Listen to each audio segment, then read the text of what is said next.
नमस्कार, closing call में आपका स्वागत है। आपके साथ मैं हूं मानसी दवे और मेरे साथ दिल्ली स्टूडियो से मेरे सहयोगी अभिषेक सत्यव्रतम भी जुड़े हुए हैं। भारतीय बाजार हफ्ते के आखिरी कारोबारी सत्र में धुआंधार तेजी दिख रहा है। हफ्ते का आखिरी कारोबारी सत्र लेकिन जुलाई सीरीज का पहला सत्र, पहला सेशन और मजबूत आगाज होता हुआ जुलाई सीरीज का इस वक्त होता हुआ 26,000 के नजदीक कूच करता हुआ निफ्टी, बैंक निफ्टी में भी अच्छी खासी मजबूती।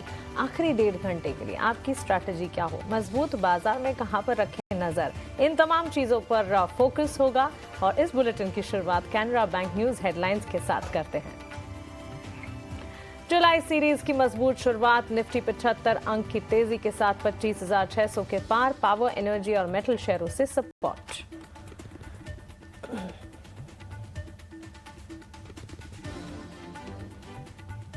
सत्तावन 400 के ऊपर बनाया नया रिकॉर्ड। फिलहाल 175 अंकों की तेजी के साथ 57,400 के ही करीब।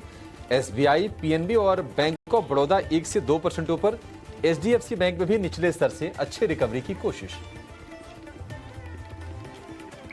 ग्लोबल बाजारों से दमदार संकेत, डाउ फ्यूचर्स 125 अंक दौड़ा, वहीं नैस्डैक फ्यूचर्स भी करीब 75 अंक मजबूत। यूरोपीय बाजार भी जोरदार तेजी के साथ खुले।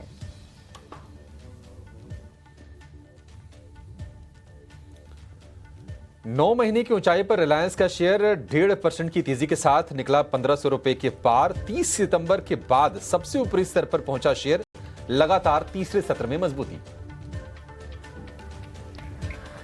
मांग में सुधार की उम्मीद से मेटल शेयरों में चमक जारी। हिंदुस्तान कॉपर, वेदांता और हिंडाल्को 1.5 से 2.5% ऊपर, एनएमडीसी 2 से 3% ऊपर, टाटा स्टील, सेल और जिंदाल स्टील में भी 1 से 1.5% तक की मजबूती।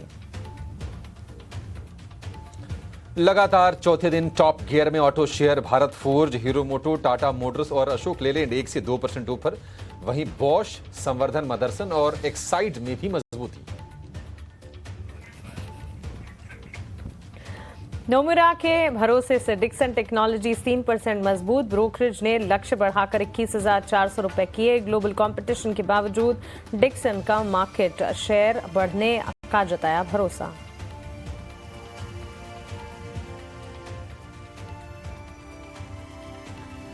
जेएसडब्ल्यू पेंट्स के साथ डील से एक्जो नेबुल 8% दौड़ा। 9,000 करोड़ रुपए में जेएसडब्ल्यू पेंट्स को प्रोमोटर बेचेंगे पूरा 75% हिस्सा। 3,417 रुपए के भाव पर आएगा 26% हिस्से का ओपन ऑफर। पावर ग्रिड को 30 सिंगल फेज ट्रांसफार्मर सप्लाई की हिताची एनर्जी के शेयर में 3% से ज्यादा की तेजी। वहीं पावर ग्रिड 1.5% चढ़कर निफ्टी का दूसरा टॉप गेनर।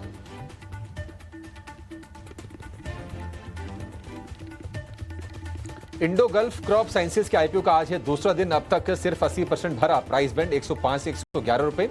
मार्केट एक्सपर्ट शरण लीलानी की अवॉइड की सलाह।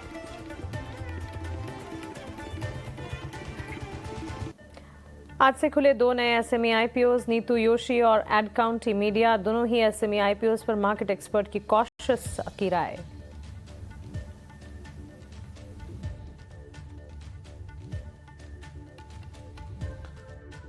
पब्लिक सेक्टर बैंकों के प्रमुखों के साथ बैठक जारी। बैंकों के वित्तीय प्रदर्शन और डिपॉजिट ग्रोथ की समीक्षा कर रही हैं वित्त मंत्री। और एमएसएमई डे पर ईटी नाउ स्वदेश पर देखिए खास शो एमएसएमई गाइड, आज शाम 6 बजे।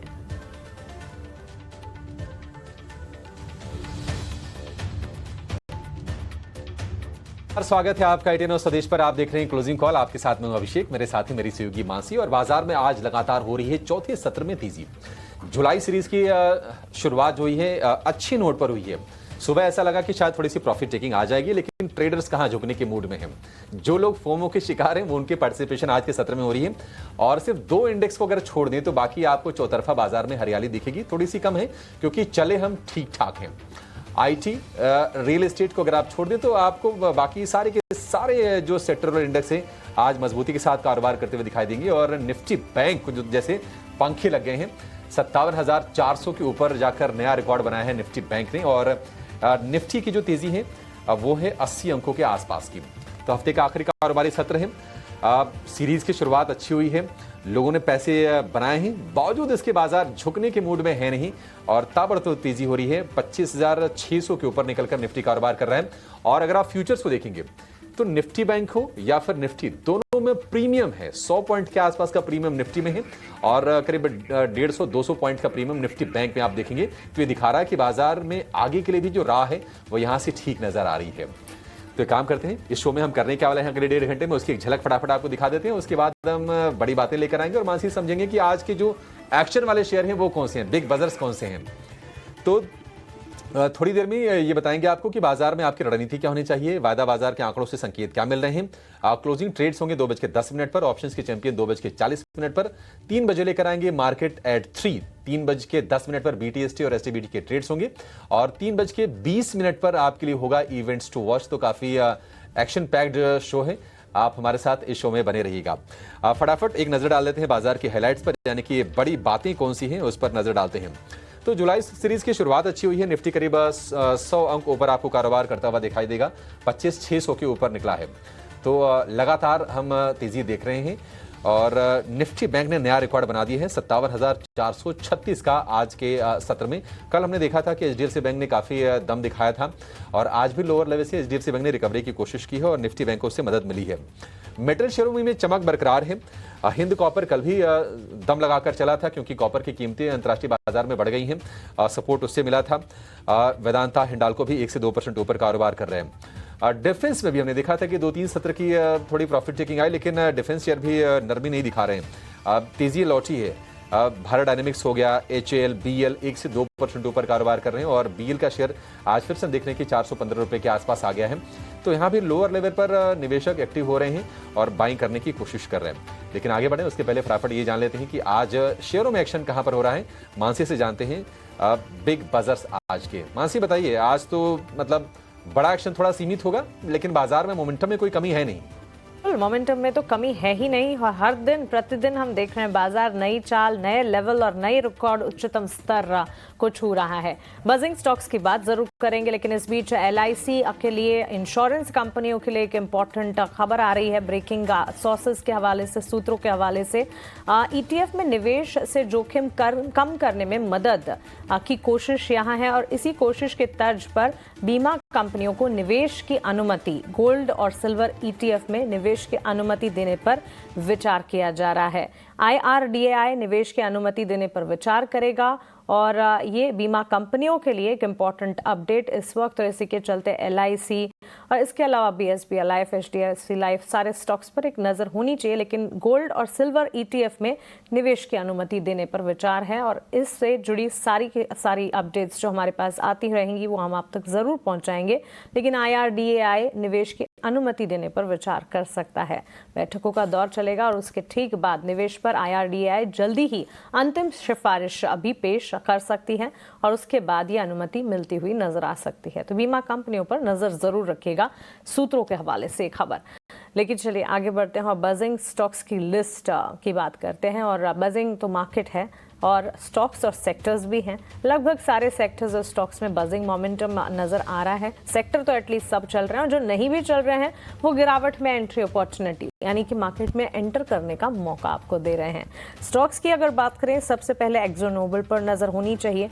आज सुबह से इस खबर को 18 आवर्स स्वदेश आप तक पहुंचा रहा है और हाँ, लगातार हम आपको इस सेक्टर का भी जुड़े सारे अपडेट्स भी बता रहे हैं। करीब 8% की तेजी है JSW पेंट्स के साथ डील से एक्जो नोबेल के स्टॉक में ये जो तेजी आप है वो देख रहे हैं।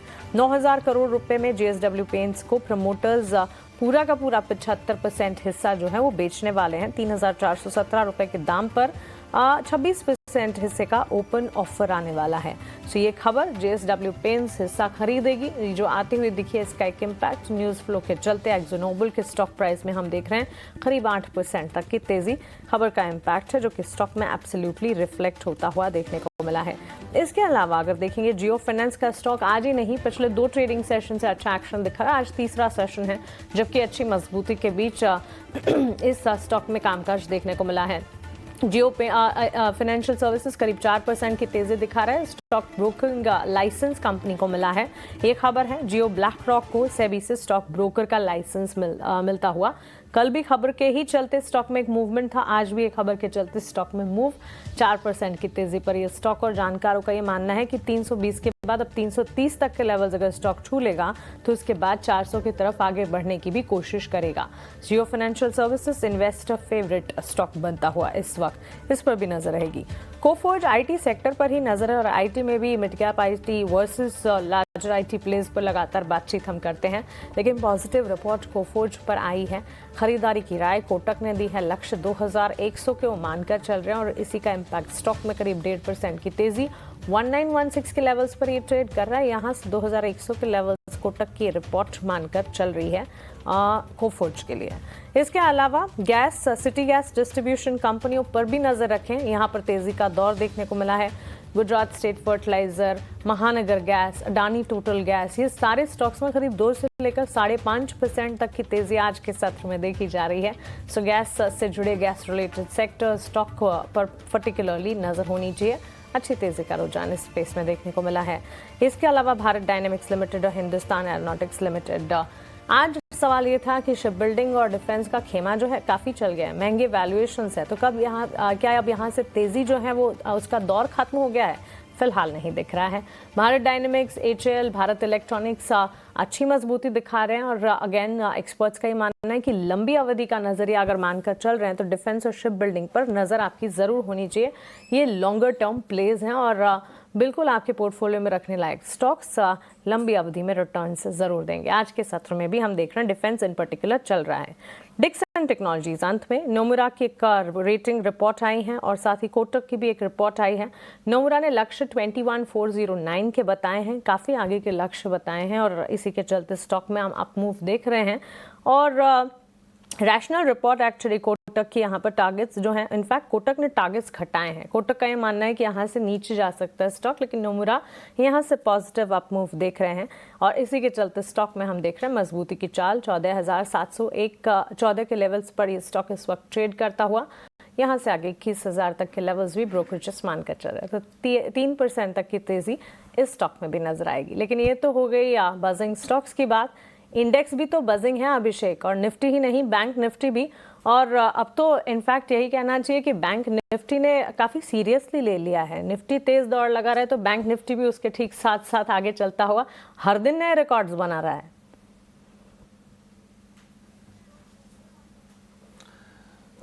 मानसी, बिल्कुल नए रिकॉर्ड बन रहे हैं और निफ्टी भी तैयार है रिकॉर्ड में निफ्टी बैंक को ज्वाइन करने को लेकर। देखिए, आज सुबह जब मैंने देखा ना कि प्री ओपन के लेवल सेटल हुए बहुत ही कम गेंस के साथ, तो मुझे बहुत खुशी हुई देख के कि अच्छा नए लोगों को मौके मिलेंगे।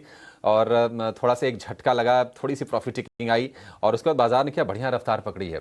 तो तेजी का मोमेंटम है, इसमें कोई दो राय नहीं है और साफ साफ स्क्रीन देख के लग रही है। इसमें कोई रॉकेट साइंस नहीं है, ऐसा नहीं कि किसी एक्सपर्ट की जरूरत है ये समझने के लिए। बेसिक अगर आप देख लेंगे आपको समझ में आ जाएगा ये। निफ्टी बैंक 175 अंक ऊपर है, 57,400 के आसपास है, तो ब्रेकआउट ऑलरेडी है और निफ्टी बैंक के लिए लगता है कि मतलब थोड़ी बहुत हो सकता है कि सुस्ती आए, थोड़ी प्रॉफिट टेकिंग आए, लेकिन 58,000 का रास्ता निफ्टी बैंक के लिए मानसी साफ साफ दिख रहा है। और एफआईज ने कल अच्छा सपोर्ट किया है। मुझे लगता है कि एफआईज का सपोर्ट अगर यहाँ से जारी रहता है, अब एक ही झटके में उनकी लॉन्ग होल्डिंग 38% हो गई है, अगर वो जारी रहता है तो निफ्टी बैंक में आप और ऊपर के लेवल देखेंगे, 58,000 के भी ऊपर जाएगा। फिलहाल तो 58,000 तक कोई रोड ब्लॉक लग नहीं रहा है निफ्टी बैंक के लिए। निफ्टी के लिए आज हमने कहा था कि दायरा रहेगा 25,500 से लेकर 25,800, आप देखिए उसी रेंज में है। 25,523 का आज इसने लो बनाया है और वहां से फिर रिवर्सल दिया है करीब 100 अंकों के आसपास का। तो मोमेंटम तेजी का है, ये तेजी का बाजार है, ये शॉर्ट करने का बाजार नहीं है। आपको जो भी मौके मिलेंगे गिरावट पर आपको ऐड करना है। क्या नई तेजी करनी है? नई तेजी आपको करनी तो है, लेकिन थोड़ा सा ना मतलब हल्का सा हाथ रोक के कीजिएगा, क्योंकि ना चल गए हैं बहुत, ये एक छोटा सा रिस्क है। आप देखेंगे कि तो 24,700-800 की रेंज से हम पहुंच गए हैं अब 25,600 से 700 की रेंज में, तो ऑलमोस्ट 800 से लेकर 900 पॉइंट की रैली निफ्टी में आ गई है। तो वो एक रिस्क रहेगा। थोड़ा अगर गिरावट आ जाता है तो कुशन आपको अच्छा मिल जाएगा।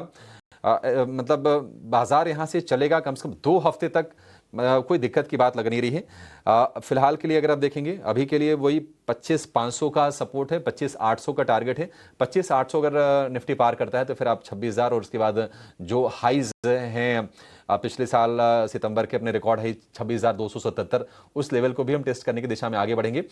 तो बढ़िया है, अपने फंडामेंटल्स तो अच्छे थे ही। जो ग्लोबल माहौल सुधरा है, फाइज लौटे, फिर हमने चौके छक्के मार दिए मौका देख के। तो तेजी का माहौल यहाँ से मानसी मुझे लगता है कि आगे जारी रहेगा। और आप जैसा कि मेंशन कर रहे थे कि डिफेंस वाले शेयर भी झुक नहीं रहे हैं। देखिए जहां पर प्रॉफिट टेकिंग भी आ रही है वो प्रॉफिट टेकिंग भी नहीं टिक नहीं रही है। ऐसा नहीं कोई बड़ी प्रॉफिट टेकिंग आ रही हो। एक दो दिन थोड़े से गिरे वो डिफेंस वाले शेयर, फिर से बायर्स लौट आए। तो ये बुल मार्केट में होता है कि सब कुछ लगता है कि सारे ट्रिगर, सारे सेंटिमेंट अच्छे लगते हैं और यहाँ से मार्केट अभी गिरने के मूड में तो कतई नहीं है।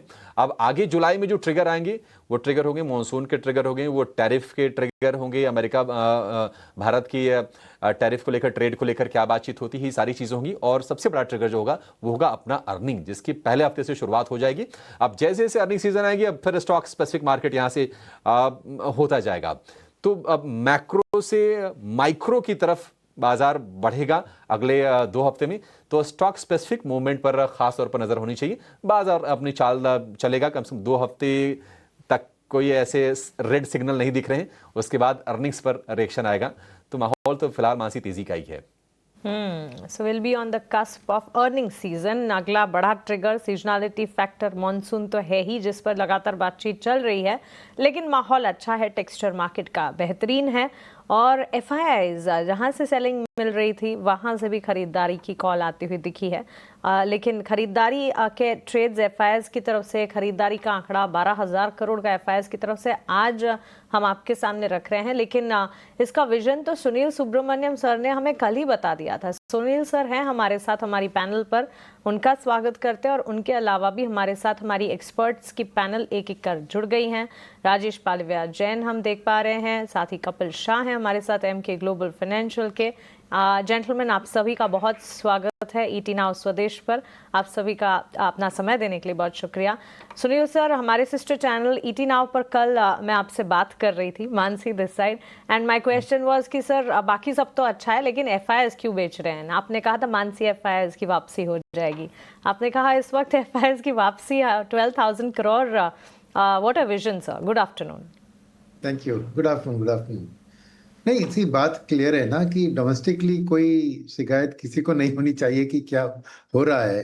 तो एफआईआईज के लिए जियोपॉलिटिकल और खास करके तेल की दाम, यही उनके लिए इंडिया स्पेसिफिक बात अगर थी तो ये थी।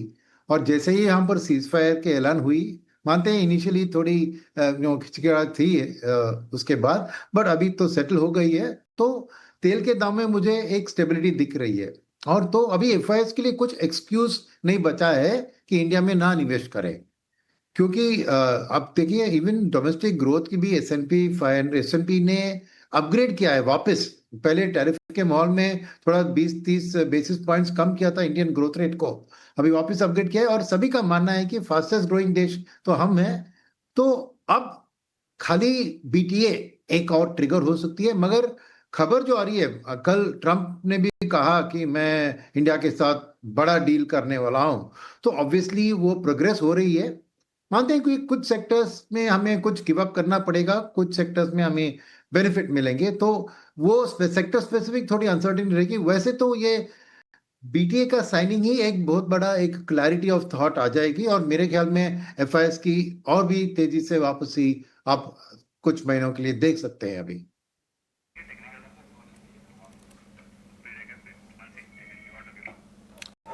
बिल्कुल बिल्कुल, thank you so much for that update Sunil sir. हम आप सभी एक्सपर्ट्स की तरफ वापस बढ़ेंगे, लेकिन एक इम्पॉर्टेंट एक्सक्लूसिव खबर, सरकार ने इस साल के लिए एनएमडीसी स्टील के विनिवेश की प्रक्रिया को टाल दिया है। और इस वक्त की सबसे बड़ी खबर, और ये खबर ईटी नाउ स्वदेश के पास पहले आई, इससे जुड़ी सारी डिटेल्स प्रकाश प्रियदर्शी के पास है। सबसे पहले प्रकाश के पास चलते हैं। देखिए, सूत्र हमें बता रहे हैं कि चालू वित्त वर्ष में एनएमडीसी स्टील का विनिवेश जो है वो संभव नहीं है। सूत्र हमें बता रहे हैं कि कई ऐसे मसले हैं जिसको रिजॉल्व करना अभी बाकी है और उसके बिना इस डिसइन्वेस्टमेंट प्रक्रिया को आगे बढ़ाना संभव नहीं है। लिहाजा सरकार चालू वित्त वर्ष के दौरान एनएमडीसी स्टील की विनिवेश प्रक्रिया को नहीं बढ़ाएगी, इसको अग्रेसिवली पुश नहीं किया जाएगा। और जब तक जो पेंडिंग इश्यूज हैं उसको रिजॉल्व नहीं कर लिया जाता है, तब तक जो आगे की प्रक्रिया है उसको नहीं अपनाया जाएगा। तो ये इंपॉर्टेंट डेवलपमेंट है एनएमडीसी स्टील के विनिवेश की जहां तक बात है, क्योंकि जो ईओआई है वो ऑलरेडी जारी कर दिया गया था और उम्मीद ये की जा रही थी कि इलेक्शन के बाद सरकार फाइनेंशियल बिड्स इनवाइट करेगी, लेकिन कई ऐसे मसले हैं जैसा कि हमें सूत्र बता रहे हैं जिसको कि रिजॉल्व करना बाकी है और उसके बिना प्रक्रिया को तेज करना संभव नहीं है। साथ ही साथ जैसा कि आपको पता है कि कंपनी ने पहले ही नागरनार में 3 मिलियन टन कैपेसिटी का जो स्टील प्लांट है उसको ऑपरेशनलाइज कर दिया है और कैपेसिटी को बढ़ाने पर फोकस कर रही है। इसके अलावा जो गवर्नमेंट सोर्स है वो इस बात की भी जानकारी दे रहे हैं कि सरकार की एक क्लियर स्ट्रैटेजी है, कैलिब्रेटेड डिसइन्वेस्टमेंट स्ट्रैटेजी जो सरकार ने अपनाई है उसी के साथ आगे बढ़ेगी। वैल्यू जनरेशन और असेट क्रिएशन पीएसयूज में वो इस वक्त प्राथमिकता है और उसी के साथ सरकार आगे बढ़ रही है। लिहाजा चालू वित्त वर्ष के लिए आईडीबीआई बैंक का विनिवेश ही प्राथमिकता है, वही प्रायोरिटी लिस्ट में है और उसी के लिए प्रयास किए जा रहे हैं और जो प्रोसेस है उसको आगे बढ़ाया जा रहा है। अदरवाइज कैलिब्रेटेड डिसइन्वेस्टमेंट की स्ट्रैटेजी है, वैल्यू जनरेशन ही प्राथमिकता है और साथ ही साथ शेयर होल्डर्स के लिए ज्यादा वैल्यू क्रिएट किया जाए, ये सरकार की प्रायोरिटी लिस्ट में सबसे ऊपर है। लिहाजा जो डिविडेंड है, अगर आप पीएसयूज की बात करें, सरकार को उम्मीद है कि जो जिस तरह के प्रयास किए जा रहे हैं उसको ध्यान में रखते हुए चालू वित्त वर्ष में यानी कि FY26 में सरकार को पीएसयूज की तरफ से रिकॉर्ड डिविडेंड जो है वो हासिल हो सकता है। ठीक है प्रकाश, बहुत शुक्रिया आपका इस अपडेट के लिए। तो इस साल में एनएमडीसी स्टील का विनिवेश नहीं होगा, प्रक्रिया में दिक्कतों के चलते सरकार ने यह विनिवेश टालने का फैसला किया है। ठीक है, शेयर पर कोई ज़्यादा इम्पैक्ट है नहीं। हम देख रहे हैं कि 0.25% ऊपर फिलहाल ये कारोबार कर रहा है। तो सीधे बढ़ेंगे अपने एक्सपर्ट्स की तरफ और उनसे समझेंगे कि उनके क्लोजिंग ट्रेड्स कौन से हैं। अभी आपके लिए ट्रेड के मौके कहां पर बन रहे हैं ये जानेंगे।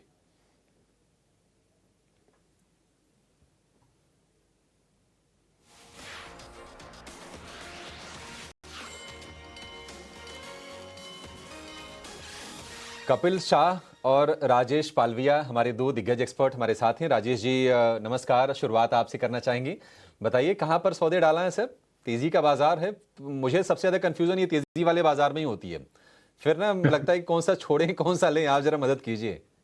नहीं, good afternoon Abhishek ji, good afternoon everyone. So yes, market ने एक अच्छा रेंज का ब्रेकआउट किया और कंफर्टेबली 25,500 के ऊपर सस्टेन कर रही है निफ्टी। तो बुलिश सेंटिमेंट तो यहाँ पे बिल्कुल जायज है और across the board buying action बन रही है मार्केट में। तो जरूर यहाँ पे एक कंफ्यूजन रहता है कि क्या बाय करें और क्या छोड़ें। लेकिन हमें लग रहा है कि कुछ सेक्टर जो कि एक अच्छा फ्रेश ब्रेकआउट यहाँ जनरेट कर रहे हैं वहाँ पे थोड़ा फोकस करना चाहिए।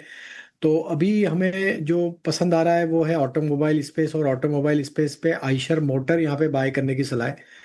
हमें लगता है ऑटोमोबाइल स्पेस में एक अच्छा मोमेंटम, ऑटो इंडेक्स में एक अच्छा ब्रेकआउट यहाँ पे बनते हुए दिखा है। तो सारे ऑटोमोबाइल स्टॉक्स यहाँ पे हमें लगता है कि एक मोमेंटम कंटिन्यू रखेंगे, तो आइशर मोटर बाय करने की सलाह है। जिस तरीके के फॉर्मेशन बने हैं स्टॉक में, प्रीवियस स्विंग हाई का ब्रेकआउट भी यहाँ पे आते हुए दिखा है। यहाँ पे हम टारगेट प्रोजेक्ट कर रहे हैं 5750 तक के, डाउन साइड में स्टॉप लॉस रखेंगे करीब 5610 के आसपास। दूसरा स्टॉक पसंद आ रहा है कैस्ट्रॉल इंडिया। कैस्ट्रॉल में अगर हम देखें तो एक बड़े कंसोलिडेशन के बाद स्टॉक में ये थर्ड फोर्थ कंसेक्यूटिव डे है जहाँ पे हायर हाई लो फॉर्मेशन बनते हुए दिख रहे हैं। और स्टॉक में करेक्टिव मूव के बाद जिस तरीके का यहाँ पे एक पैटर्न बनते हुए दिख रहा है डेली चार्ट पे, 50 डे 100 डे मूविंग एवरेज के 50 डे 20 डे मूविंग एवरेज के ऊपर अब सस्टेन हो रहा है स्टॉक। यहाँ पे हमें लगता है कि ये स्टॉक का एक मूव बन सकता है हायर साइड पे, एंड प्रीवियस स्विंग हाई को भी अब ये सरपास करते हुए दिख सकता है। तो 238 के टारगेट के लिए कैस्ट्रॉल को बाय करने की सलाह है। डाउन साइड में स्टॉप लॉस होगा 212 का। ठीक है, 212 का स्टॉप लॉस। और क्या 230 आपने राजेश जी बोला? 238 238 रुपए का टारगेट होगा और स्टॉप लॉस रखेंगे 212 का। अच्छा, 238, ठीक है, बढ़िया है। कैस्ट्रॉल के लिए 238 का टारगेट, 212 का स्टॉप लॉस। कुछ शेयर बाजार में ऐसे होते हैं ना कि आप घूम फिर के आइए हफ्ते भर, 10 दिन, 2 महीने, 3 महीने, आपको उसी लेवल के आसपास मिल जाएंगे। कैस्ट्रॉल उसी में से मैं सोच रहा थी नहीं 200 रुपए से काफी ऊपर शायद चला गया होगा, काफी दिनों बाद मैं देख भी रहा हूं इसको राजेश जी, ये तो 217 पर ही है। तो ठीक है, ट्रेड के मौके आपके लिए बन रहे हैं। 212 का स्टॉप लॉस, 229 के टारगेट के साथ, और आशर के लिए 5610 का स्टॉप लॉस, 5750 के टारगेट के साथ आपको आशर को खरीदना है। तो दो तेजी वाले सौदे होंगे राजेश जी की तरफ से। कपिल भाई, बहुत शुक्रिया आपका आज समय देने के लिए। और आज के आप तो बहुत टाइम के बाद हमें ज्वाइन कर रहे हैं, आप कहाँ थे? जरा बताइए, और शेयर भी सुझाइए कि कौन सी शेयरों पर बुलिश हैं आप? जी सर, काफी टाइम के बाद में यहाँ पे आना हुआ है। So as far as shares are concern, तो मेरा भी ध्यान एक ऑटो एंसिलरी में ही बन रहा है, जैसे ही राजेश सर का बना हुआ है। तो ऑटो एंसिलरी में मैं उनो मिंडा पे अभी ज्यादा प्रीफर कर रहा हूँ, क्योंकि उनो मिंडा स्टॉक प्राइस में काफी अच्छा मूव आया था, थोड़ा दिन का पॉज आ गया था, और आज फिर से हमें ऊपर की ओर का मूवमेंट हमें देखने मिल रहा है। तो यहाँ पे एक बाई की अपॉर्चुनिटी हमें देखने मिल सकती है। लेवल वाइज देखते हैं तो 1095 पे हमारा बाय का लेवल रहेगा, स्टॉप लॉस इसका 1070 का रहेगा, और ऊपर में टारगेट हमें 1150 के देखने मिल सकते हैं। और दूसरा स्टॉक यहाँ पे फाइनेंशियल सर्विसेज सेक्टर काफी अच्छे मूव कर रहे हैं, लेकिन फाइनेंशियल सर्विसेज के अंदर भी काफी सारे छोटे छोटे सेक्टर्स होते हैं। तो उनमें से कैपिटल मार्केट्स काफी अच्छा लीड करते हुए देखने मिल रहा है। कैपिटल मार्केट में already exchange and data platforms के स्टॉक्स ने काफी अच्छा मूव किया हुआ है, लेकिन अभी एएमसी सेक्टर का भी पार्टिसिपेशन हमें देखने मिल रहा है। तो एएमसी सेक्टर से एचडीएफसी एएमसी मेरा प्रेफरेंस रहेगा यहाँ पे 5170 के लेवल पे। स्टॉप लॉस इसका 5025 का रहेगा, और ऊपर में टारगेट इसके 5350 के रहेंगे।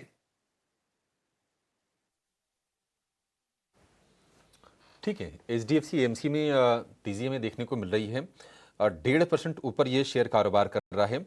और हम देख रहे हैं कि अब एएमसी वाला जो स्पेस है ना, इसमें खलबली मचाने के लिए जियो भी ब्लैक रॉक के साथ तैयार है। जो भी रेगुलेटरी अप्रूवल से धड़ाधड़ जियो फाइनेंस को मिल रही हैं, और शेयर में तेजी हम तो उसमें भी देख ही रहे हैं। लेकिन एचडीएफसी एएमसी और यूनो मिंडा, ये दो शेयर हैं जो हैं कपिल जी के रडार पर।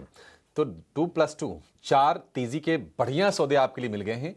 आप तब तक अपने ट्रेड वगैरह देखिए, समझिए, इनको एनालाइज कीजिए। एक छोटे से ब्रेक के बाद हम फौरन हाजिर होंगे और कुछ और बढ़िया शेयर और मार्केट को लेकर चर्चा सुनील सर के साथ आगे बढ़ाएंगे। आप हमारे साथ बने रहिएगा।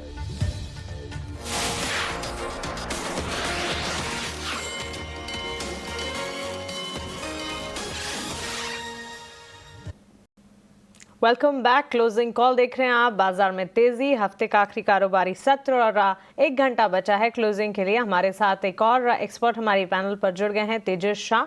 आइए उनसे उनकी क्लोजिंग ट्रेड्स जानते हैं। गुड आफ्टरनून तेजस, स्वागत है आपका 18 आवर्स स्वदेश पर। बताइए आपके स्टॉक स्पेसिफिक रिकमेंडेशन क्या है?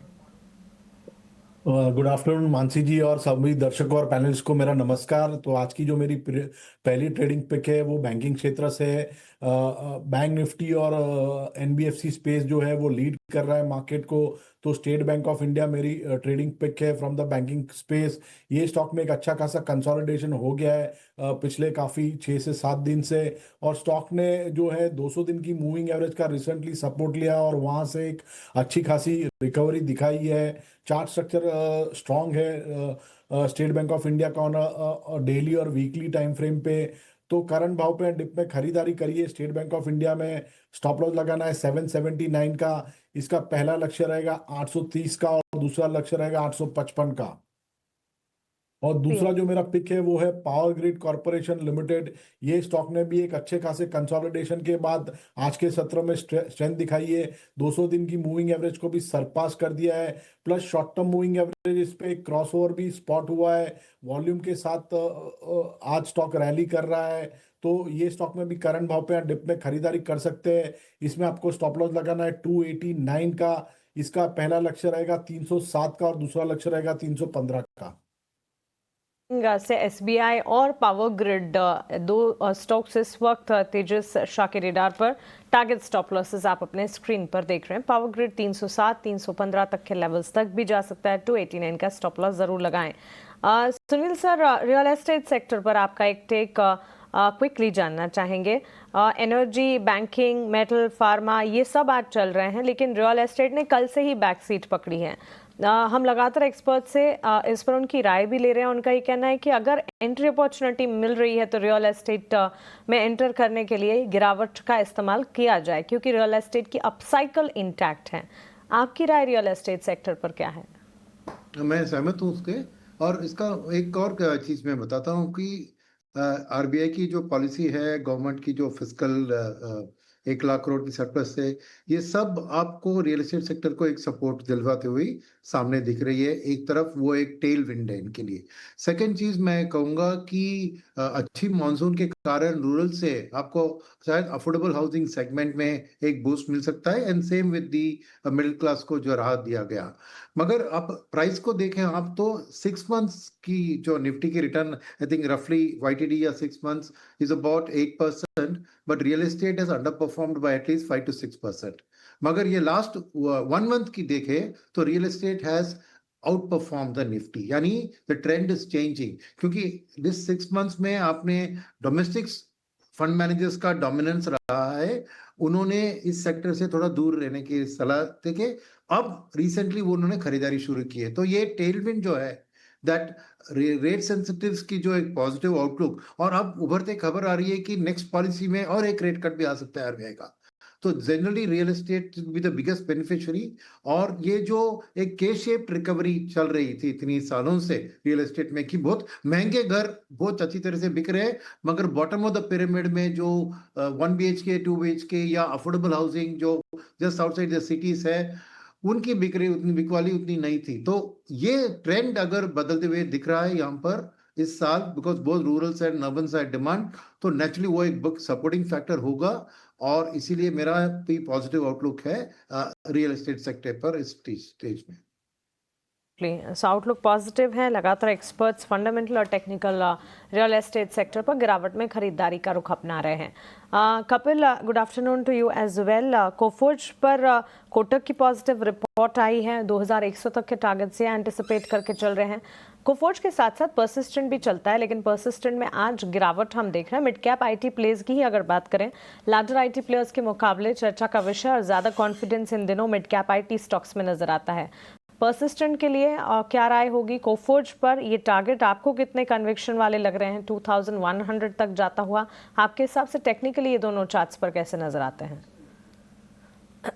तो सबसे पहले कोफोर्ज को देखते हैं। कोफोर्ज का बेसिकली आज सुबह में हम देखते हैं कोफोर्ज, परसिस्टेंट, एम्फेसिस, तीनों के तीनों स्टॉक्स 2% से 3% फीसदी के ऊपर में पॉजिटिव में थे, लेकिन कहां पे एक सेलिंग प्रेशर हमें बाद में देखने मिला हुआ है, और अभी ये स्टॉक 1% के अराउंड ही चल रहे हैं। तो ऊपर में एक सेलिंग प्रेशर का वीक का फॉर्मेशन हो गया है। और इंटरेस्टिंग बात ये है कि ये सारे सेलिंग प्रेशर कहां पे उसके जो पहले के प्रीवियस स्टॉक थे, लेट्स से कोफोर्ज का आज 1963 के लेवल पे सेलिंग प्रेशर देखने मिला था, वही सेलिंग जोन हमें जनवरी के एंड मींस जनवरी या फिर दिसंबर 2024 पे वहां पे हमें एक स्ट्रॉन्ग डिक्लाइनिंग मूवमेंट देखने मिली थी। तो अंडरलाइंग टोन पॉजिटिव में है।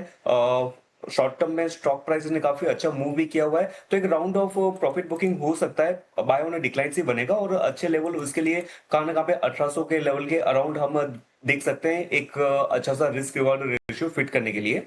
और दूसरा जो स्टॉक था परसिस्टेंट, परसिस्टेंट का भी बेसिकली जिस हिसाब से बाकी के सारे स्टॉक्स चले हुए हैं वैसा तो मोमेंटम परसिस्टेंट पे नहीं देखने मिला हुआ है, तो कंपैरेटिवली वीक है, और स्टॉक प्राइस रिएक्शन से ही रिएक्ट करते हुए देखने मिल रहा है। तो हालांकि मेरा व्यू यहाँ पे थोड़ा सा वेट एंड वॉच का ही बनेगा बाय के लिहाज से, और ऑन द डाउन साइड जब ये स्टॉक 5740 के लेवल के इर्द गिर्द हो तभी कुछ इसमें बाय की अपॉर्चुनिटी बन सकती है, लेकिन फिलहाल के लिए तो दोनों स्टॉक बाय के लेवल पे नहीं है।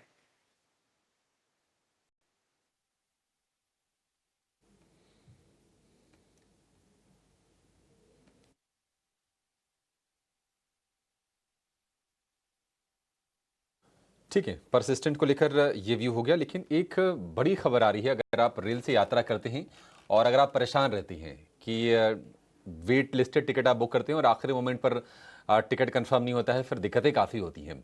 तो सरकार भी इस चीज़ को लेकर काफ़ी गंभीर है, और सरकार ने ट्रेन के वेटिंग टिकट से जुड़ा एक नियम जारी किया है।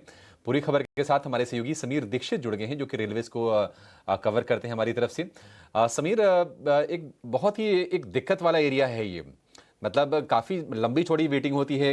कई ट्रेनों में तब मतलब स्थिति होती है कि अच्छा वेटिंग थोड़ी कम भी होती है ना, तो कन्फर्मेशन की संभावना बहुत ही कम होती है।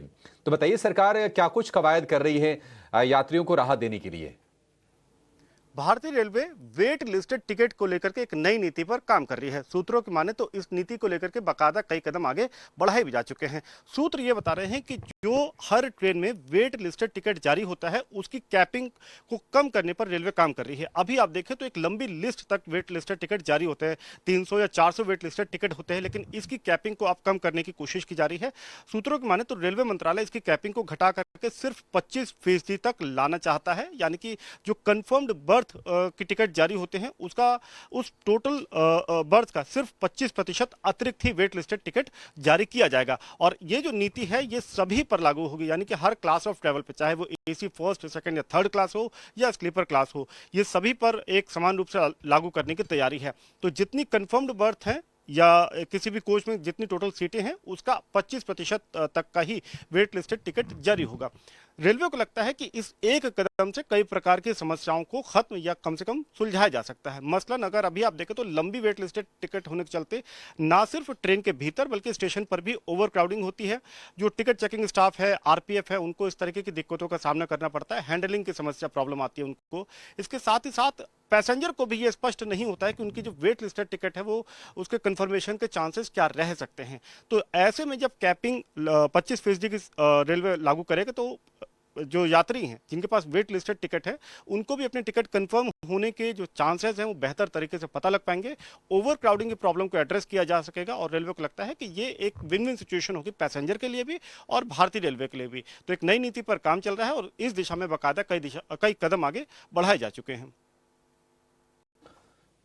ठीक है समीर, बहुत शुक्रिया। निश्चित तौर पर बड़ी राहत होगी अगर ये वेटिंग वाली जो मतलब आप बुकिंग तो कर लेते हैं रेलवे में, पता चला कि नहीं आखिरी मोमेंट तक आप वेट करते रहते हैं कि टिकट कंफर्म हो जाए, फिर वो होता नहीं है तो परेशानी बहुत होती है। तो ये एक वेलकम स्टेप है और आगे फिर सरकार हो सकता है कुछ और सोचे कि कैसे अकोमोडेट किया जाए पैसेंजर्स की भीड़ को। वैसे 1 जुलाई से रेल यात्रियों के लिए थोड़े से सफ़र महंगा होने वाला है, कुछ पैसे प्रति किलोमीटर के हिसाब से बढ़ने जा रहा है, ज़्यादा इम्पैक्ट तो आएगा उसका नहीं, बट ये बढ़ोतरी ज़रूर हो रही है। करीब 4-5 साल के बाद रेलवे ने डिसीजन लिया है ये। IRCTC हम देख रहे हैं कि लोअर लेवल से थोड़ी रिकवरी की कोशिश तो कर रहा है। हमने देखा है पिछले 2-3 महीने में कि 750 750 की रेंज में आके ये शेयर संभलता है, ऊपर जाता है। IRCTC इस पर राजेश जी आप अपना व्यू देंगे।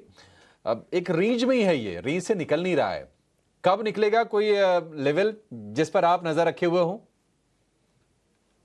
तो देखिए स्टॉक पे अगर नियर टर्म चार्ट पे देखें तो एक फॉलिंग ट्रेंड लाइन का ब्रेकआउट यहाँ पे बनते हुए दिखा है, जो कि एक साइन है कि यहाँ से ट्रेंड रिवर्सल होते हुए दिख रहा है। स्टॉक में अगर हम थोड़ा लॉन्गर टर्म टाइम फ्रेम पे देखें तो वीकली चार्ट में अभी भी स्टॉक का एक फॉलिंग चैनल में ही ट्रेड करते हुए दिख रहा है और ऑलमोस्ट अपनी एक ट्रेंड लाइन को यहाँ पे निगोशिएट करते हुए देखने को मिला है। तो हमें लगता है 795 800 का लेवल इंपॉर्टेंट है स्टॉक के लिए। अगर 800 के लेवल को ये क्रॉस करने में कामयाब होता है तो फिर इसमें एक मूव 840 860 की तरफ बनते हुए दिख सकता है।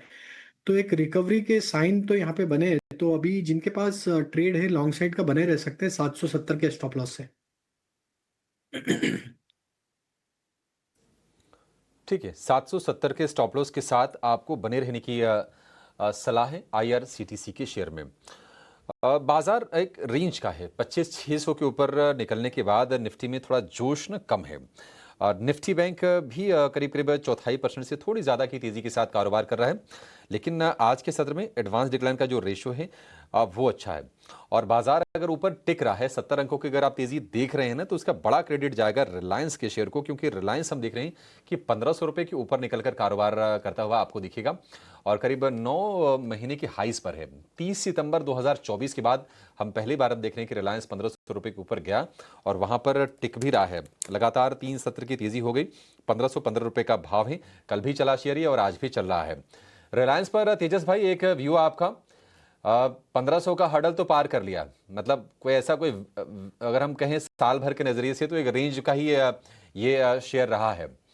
1500 के ऊपर आपको लगता है कि थोड़ी रफ्तार पकड़ सकता है? अगर हाँ तो आपके टारगेट और स्टॉप लॉस अब क्या होंगे शेयर को लेकर? देखिए रिलायंस की बात करें तो क्लियरली एक आउट परफॉर्मर रहा है रिसेंट टाइम्स में और काफी अच्छी रैली दिखाई है रिसेंटली। ओवरऑल चार्ट स्ट्रक्चर काफी स्ट्रांग है, हायर टॉप हायर बॉटम के फॉर्मेशन है। थोड़ा सा ओवरबॉट है तो एक हल्का सा पुल बैक आ सकता है, बट चार्ट स्ट्रक्चर काफी स्ट्रांग है। इमीडिएट बेसिस पे जो सपोर्ट बैठ रहा है वो करीबन साइकोलॉजिकल सपोर्ट 1500 का है, और उसके नीचे जो मेजर सपोर्ट है 1450 का है। तो यहाँ से एक माइनर डिप आती है तो खरीदारी करनी चाहिए। इमीडिएट बेसिस पे इसका टारगेट रहेगा 1540 का। 1540 एक अहम स्तर है, अगर वो लेवल सरपास होता है तो मुझे लग रहा है ये स्टॉक में एक शार्प अपमूव आ सकता है और स्टॉक 1600 तक भी जा सकता है। तो बाय ऑन डिप्स की रणनीति रखनी चाहिए रिलायंस में खरीदारी की रणनीति रखें। इस बीच गवर्नमेंट सोर्सेज के हवाले से जो खबर लगातार हम आपके स्क्रीन पर फ्लैश कर रहे हैं उस पर भी नजर रखें। वित्त मंत्री की पब्लिक सेक्टर के बैंक्स के प्रमुखों के साथ बैठक जारी है और इस बैठक के टेक अवेज जो आ रहे हैं हम आप तक पहुंचा रहे हैं। बैंक्स के वित्तीय प्रदर्शन की समीक्षा कर रही हैं वित्त मंत्री निर्मला सीतारमण। एफएम ने बैंकों को ज्यादा लोन देने को भी कहा है। बैंक्स लिक्विडिटी के फ्रंट पर अगर आप देखें, in fact banks and financials as a sector backbone of the economy कहे जाते हैं और इसी के चलते सरकारी बैंक के वित्तीय प्रदर्शन की समीक्षा बेहद जरूरी हो जाती है और बैंक्स के वित्तीय प्रदर्शन और डिपॉजिट ग्रोथ की समीक्षा और उन पर आगे किस तरह के डेवलपमेंट्स हों इस पर विशेष बैठक जारी है। बैंक निफ्टी 57,400 के स्तर पर इस वक्त मजबूती पर ट्रेड करता हुआ, लेकिन एफएनओ की पोजीशनिंग कैसी है? फेयर इंडिकेटर इंडिया विक्स क्या डरा रहा है या कंफर्ट लेवल्स पर है? सारी पोजीशनिंग डिटेल डेटा लेकर पुलकित बंडी हर रोज की तरह हमारे साथ जुड़ गए हैं। पुलकित, गुड आफ्टरनून, बताएं। गुड आफ्टरनून मानसी जी। जैसा कि हम लोग डिस्कस कर ही रहे थे अभी ब्रेक के दौरान भी, मार्केट चलता है और अक्सर हम जब ब्रेक के दौरान डिस्कस करते हैं मार्केट चलता है। आज भी उस हिसाब से बैंक निफ्टी एक लाइफ हाई लगा दिया है। अब अगर हम डेटा की बात कर लेते हैं, इंडिया विक्स 12.44 पे है, बहुत ही ज्यादा कंफर्टेबल सिचुएशन, कोई वॉलेटिलिटी नहीं है मार्केट में। निफ्टी में पीसीआर की बात कर लें 1.19 पर है, कंफर्टेबल है, कोई ओवरबॉट नहीं हुआ है, अच्छा मार्केट चल रहा है। मोस्ट एक्टिव पुट की बात कर लेते हैं, 25,600 की स्ट्राइक प्राइस पर अभी सबसे ज्यादा एक्टिव देखे गए पुट, और वहां पे पुट राइटिंग देखी जा रही है, इसका मतलब सपोर्ट बनाने की कोशिश की जा रही है। मोस्ट एक्टिव कॉल की बात कर लेते हैं, 25,600 के ऊपर है और यहाँ कॉल बाइंग देखी जा रही है, मतलब again one more sign of bullishness. Max pain देख लें, 25,500 के ऊपर है, कोई दिक्कत परेशानी वाली बात नहीं है। बैंक निफ्टी को देख लेते हैं, पीसीआर वही 1.07 है, कंफर्टेबल है, no need to worry. Highest call open interest 56,000 और पुट का ओपन इंटरेस्ट भी 56,000 के ऊपर है। डेटा में बहुत ज़्यादा आज कुछ होगा नहीं क्योंकि नई एक्सपायरी चालू हुई है, कॉन्ट्रैक्ट्स कम है, धीरे धीरे बिल्डअप होंगे। बट हाँ, मार्केट ने जिस तरह से ब्रेकआउट दिया है, इट शोज कि आने वाले वक्त में हमको पॉजिटिव मोमेंटम मिल सकता है। मोमेंटम मिल सकता है और मोमेंटम तो है मार्केट में। थैंक यू सो मच पुलकित, ये सारी डिटेल्स हमें बताने के लिए, डेरिवेटिव मार्केट एफएनओ की पोजीशनिंग पर विस्तार से बातचीत करने के लिए। 25,632 के लेवल्स पर हम देख रहे हैं इस वक्त निफ्टी टिका हुआ है, 57,400 के पार बैंक निफ्टी में हम देख रहे हैं मजबूती। सेंसेक्स और ब्रॉडर मार्केट्स में भी, इनफैक्ट छोटे मेजॉरिटी स्टॉक्स पर भी आपकी नज़र होनी चाहिए, अच्छा खासा एक्शन वहाँ पर भी देखने को मिल रहा है। पॉकेट्स सेगमेंट्स आप निकाल सकते हैं मिड कैप और स्मॉल कैप में, और उसके बाद अच्छी पेडिग्री वाले स्टॉक्स को अपने पोर्टफोलियो का हिस्सा बना ज़रूर सकते हैं। सिटी गैस डिस्ट्रीब्यूशन कंपनियां, गैस से जुड़े स्टॉक्स आज जो हैं वो काफ़ी अच्छा एक्शन दिखा रहे हैं। Indraprastha gas limited, Gujarat gas, महानगर गैस, ये सारे स्टॉक्स को अगर आप देखें मजबूती की चाल यहाँ पर देखने को मिली है। राजेश जी, एक टेक आपसे जानना चाहेंगे, अच्छी तेज़ी पर कामकाज करते हुए सिटी गैस डिस्ट्रीब्यूशन स्टॉक्स, आपकी राय क्या होगी? बिल्कुल मानसी जी, तो आज अगर हम देखें तो एमजीएल में एक काफ़ी अच्छा ब्रेकआउट यहाँ पे बनते हुए दिखा है। काफ़ी बड़े समय से देखें तो स्टॉक ऑलमोस्ट 5 से 6 मंथ से एक रेंज में ही फंसा हुआ था। अब जिस तरीके से मंथली चार्ट, वीकली चार्ट पे ब्रेकआउट बना एमजीएल में, ये ब्रेकआउट काफ़ी इंकरेजिंग है और हमें लगता है कि अब यहाँ पे ये स्टॉक अगर 1470 के ऊपर सस्टेन रहता है आगे आने वाले दिनों में, तो इसका नेक्स्ट टारगेट जो बनना चाहिए वो करीब 1580-1600 की तरफ आते हुए दिख सकता है। वहीं अगर हम आईजीएल को देखें तो ये भी एक ब्रेकआउट की तरफ ही बढ़ते हुए दिख रहा है। इसमें भी अगर हम देखें तो एक कंसोलिडेशन रेंज के हायर बैंड पे अब ये निगोशिएट करते हुए दिख रहा है। बट क्लियर ब्रेकआउट एमजीएल में तो वहां तो मोमेंटम कैरी फॉरवर्ड होते हुए दिखेगा, बट आईजीएल में हमें लग रहा है 218 का लेवल काफी इंपॉर्टेंट है। अगर वो क्रॉस होता है तो फिर यहाँ पे एक अच्छा शॉर्ट कवरिंग का मूव बनेगा जो कि स्टॉक को 240 की तरफ लेके जा सकता है। तो 218 के लेवल को क्लोजली मॉनिटर करना चाहिए near term trading point of view से। 218 के लेवल क्लोजली मॉनिटर करें। सिटी गैस डिस्ट्रीब्यूशन कंपनियों में अच्छी खासी तेजी का रुझान इस वक्त देखने को मिला है। इन सारे स्टॉक्स पर फोकस होना चाहिए। लेकिन चलिए हम एक ब्रेक के लिए रुकने वाले हैं and also Sunil Subramaniam sir को भी थैंक्स कहने का समय हो गया है। Thank you so much Sunil sir, have a nice day and a great weekend to you. Thank you. छोटे से ब्रेक के लिए रुक रहे हैं, जल्द लौटेंगे, आप बने रहें।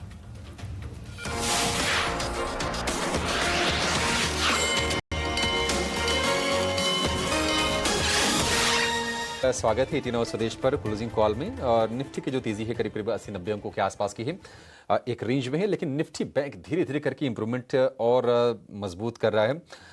200 अंकों की तेजी होगी, 57,400 के ऊपर फिर से निकल के सस्टेन करने की कोशिश करते हुए निफ्टी बैंक।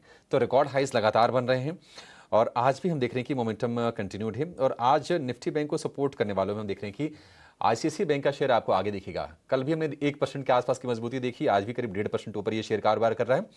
और आईसीआईसीआई बैंक में जितनी तेजी है उसके डबल तेजी हम देख रहे हैं कि इंडसइंड बैंक के शेयर में है, करीब 3% ऊपर ये कारोबार कर रहा है। इसके अलावा अगर हम गिरने वाले शेयरों की बात करें तो टाटा ग्रुप के जो कंपनीज है वहां पर थोड़ा सा प्रेशर आपको दिखेगा और ट्रेंट नीचे है, टाटा कंज्यूमर नीचे है। आईटी में अगर आप देखेंगे तो टेक महिंद्रा, विप्रो जैसे शेयर आज कमजोरी के शिकार हो रहे हैं। इन्फोसिस भी करीब 0.25% की गिरावट पर आज कारोबार कर रहा है। तो आज दो ही सेगमेंट हैं, अगर हम सेक्टोरल एनालिसिस की बात करें तो आईटी और रियल एस्टेट अगर आप देखेंगे तो वही कमजोर है। अदरवाइज बाजार का टेक्सचर अच्छा है, कोई दिक्कत की बात नहीं है, बहुत ही मजबूत है। अब 3 सत्र की लंबी चौड़ी तेजी हुई है, तो आज शुक्रवार वाला फैक्टर भी है, तो थोड़ा सा ना हल्का सा बाकी दिनों के मुकाबले थोड़ी तेजी आज कम है, 0.25% के गेंस पर फिर भी कारोबार होते हुए दिख रहे हैं। राजेश जी, ट्रेंड पर व्यू चाहिए। ट्रेंड पर हमने रिकवरी देखी, शेयर 6,000 रुपए के ऊपर निकला। थोड़ी थोड़ी हम देख रहे हैं कि प्रॉफिट टेकिंग आ रही है। ट्रेंड में आप क्या सजेस्ट करेंगे? मान लीजिए जिनके 5,000 5,500 वाले जो लोग हैं जिन्होंने एंट्री की होगी, क्या एक बार के लिए एग्जिट कर लेना सही रहेगा? अगर लेना ही हो तो फिर थोड़ा और नीचे आने पर बाइंग करें। अभिषेक जी देखिए, स्टॉक में जिस तरीके से पिछले दिनों में हमने देखा है कि एक रिकवरी बनी, बड़े करेक्शन के बाद स्टॉक ने एक रिकवरी जरूर बनाई है। और सेटअप देखें तो नियर टर्म चार्ट पे अभी भी स्ट्रेंथ तो है जरूर। आज देखें कि पिछले 2-3 दिनों से देखें हायर साइड से एक सप्लाई प्रेशर तो बन रहा है, 6,200 के आसपास स्टॉक अटकते हुए दिख रहा है। बट हमें लगता है कि ये जो थोड़ा सा यहाँ पे प्रॉफिट टेकिंग आया है, इसमें थोड़ा वेट करना चाहिए। 5950 ये लेवल इंपॉर्टेंट रहेगा इस करेक्शन का। अगर ये 5950 नहीं तोड़ता है तो वापस यहाँ पे थोड़ा पुल बैक बन सकता है। तो 5950 का स्टॉप लॉस रख लें अगर जिनके पास भी लॉन्ग साइड का ट्रेड अभी ओपन है तो।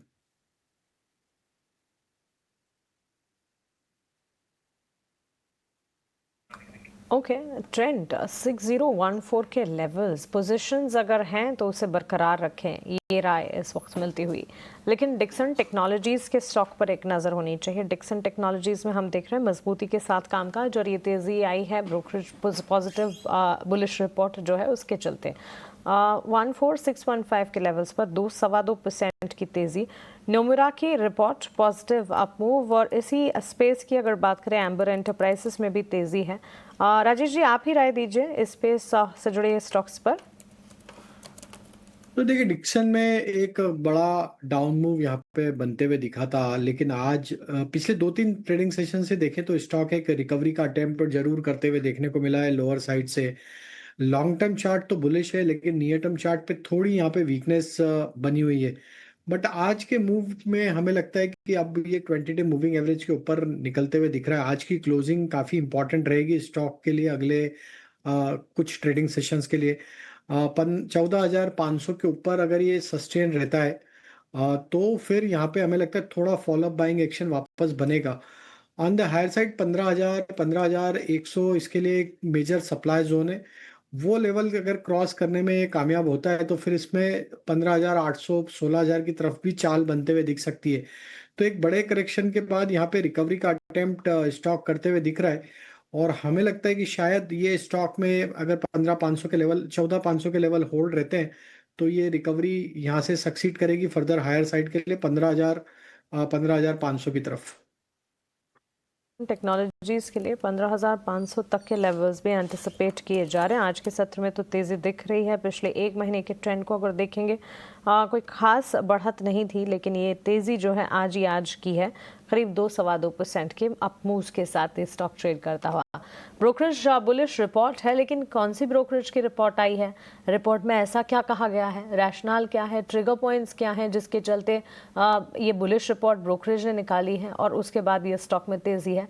ये अभिषेक हमें बता रहे हैं। अभिषेक,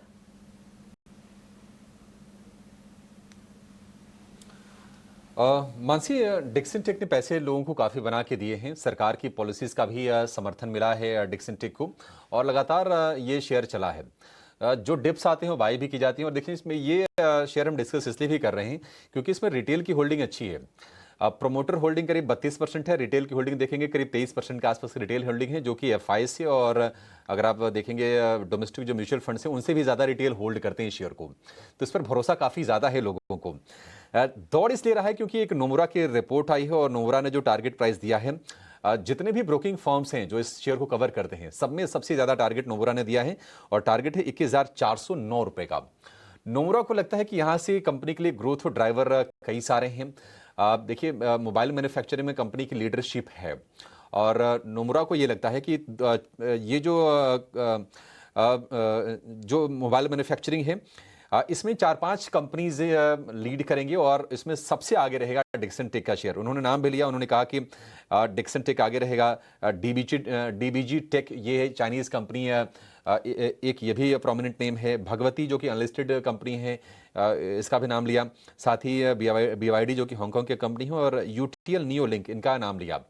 नोमुरा ने ये कहा कि यहाँ पर ना कस्टमर चर्निंग का जो रिस्क है ना वो काफ़ी ज़्यादा कम है, क्योंकि कंपनी ने इस तरह से करार कर रखे हैं बाकी कंपनीज के साथ साथ कि वो उनके साथ बने रहेंगे।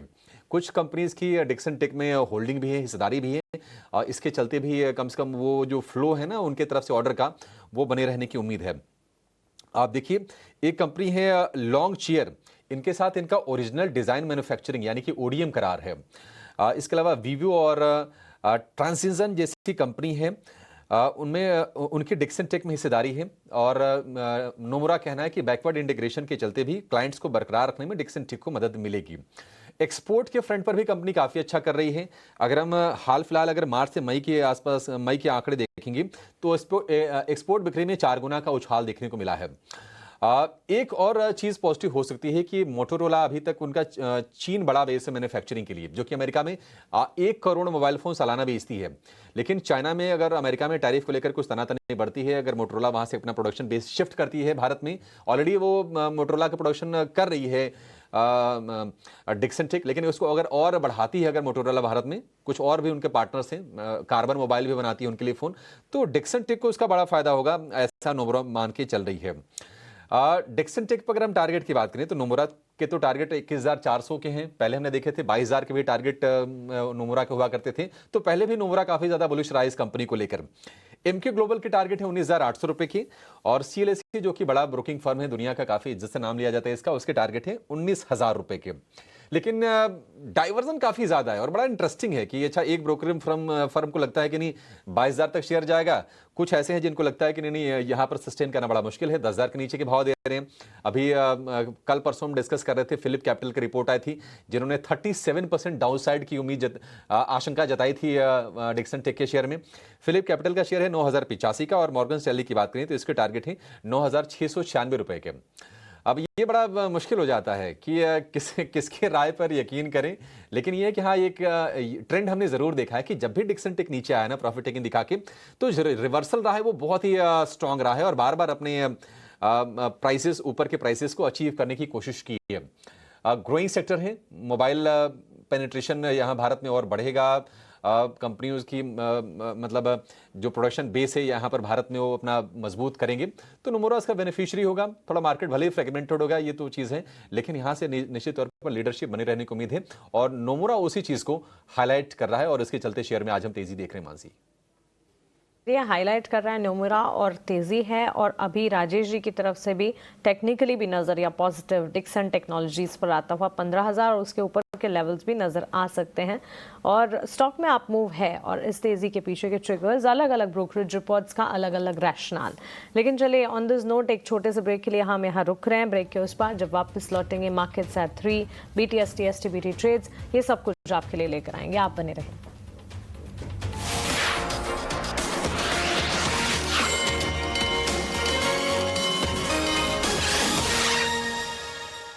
This is the drive of your dreams. बाजार अपने गेंस को बरकरार रखने में कामयाब है। निफ्टी बैंक रिकॉर्ड हाइस पर 57,500 की तरफ बढ़ चला है और नया रिकॉर्ड बनाया है निफ्टी बैंक ने। 250 अंक ऊपर इस वक्त कारोबार करता हुआ दिखाई दे रहा है। लेकिन चलिए 3 बज गए, जरा ये समझ लेते हैं कि अब तक बाजार में हुआ क्या है, मेजर एक्शन क्या है इंडेक्स के लेवल पर और स्टॉक्स में। हमारे सहयोगी आनंद शुक्ला रोज की तरह हमारे साथ जुड़ गए हैं। आनंद, बताइए क्या हो रहा है बाजार में आज।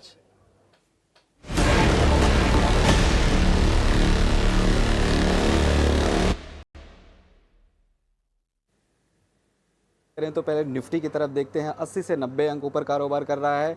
इसके अलावा निफ्टी बैंक की तरफ देखें तो करीब करीब 200 से 200 अंकों के आसपास की तेज़ी दिख रही है।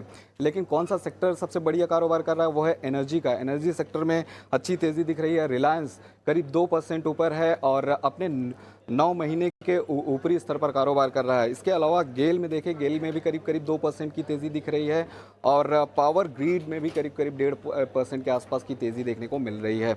इसके अलावा अदानी ग्रुप शेयरों में आज अच्छी तेज़ी दिख रही है। अदानी टोटल की तरफ देखें 6% की शानदार तेज़ी दिखा रहा है शेयर। अदानी इंटरप्राइजेज में करीब करीब 3% की तेज़ी दिख रही है और अदानी ग्रीन और अंबुजा सीमेंट भी हरे निशान में कारोबार कर रहे हैं। वॉल्यूम कहाँ ज़्यादा है इसकी बात कर लेते हैं। त्रिवेणी टर्बाइन का शेयर जो है पॉजिटिव एक्शन दिख रहा है शेयर में और औसत जो है वॉल्यूम जो है औसत से करीब 5 गुना ज़्यादा देखने को मिल रहा है। गुजरात गैस भी 5% ऊपर कारोबार कर रहा है और यहाँ भी औसत से 4 गुना ज़्यादा वॉल्यूम देखने को मिल रहा है। IDBI बैंक की बात करें 6% की शानदार तेज़ी है आज शेयर में और यहाँ भी वॉल्यूम जो है वो औसत से करीब 4 गुना ज़्यादा देखने को मिल रहा है। IDBI बैंक की बात करें, IDBI बैंक पर एक खबर है कि ICICI बैंक पर एक खबर है जहां ICICI प्रूडेंशियल AMC में हिस्सा खरीदने को मंजूरी मिली है ICICI बैंक की तरफ से और ये जो हिस्सेदारी है वो 2% अतिरिक्त हिस्सेदारी खरीदी जाएगी। इसी के चलते शेयर में पॉजिटिव एक्शन देखने को मिल रहा है।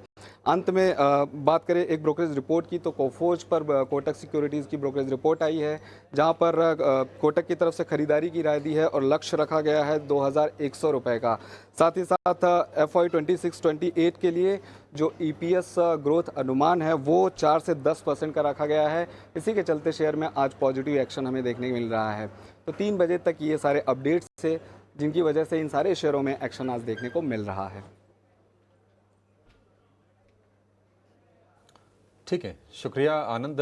तो जहां पर एक्शन है वहां पर हमारी नज़र है और ये रोज़ 3 बजे आपके लिए टाइमली अपडेट हम लेकर आते हैं ताकि बाजार में कोई चीज़ आपसे मिस ना हो। बाजार का जो एक्शन हो वो हम एक छोटे से कैप्सूल के जरिए आपके सामने रख देते हैं।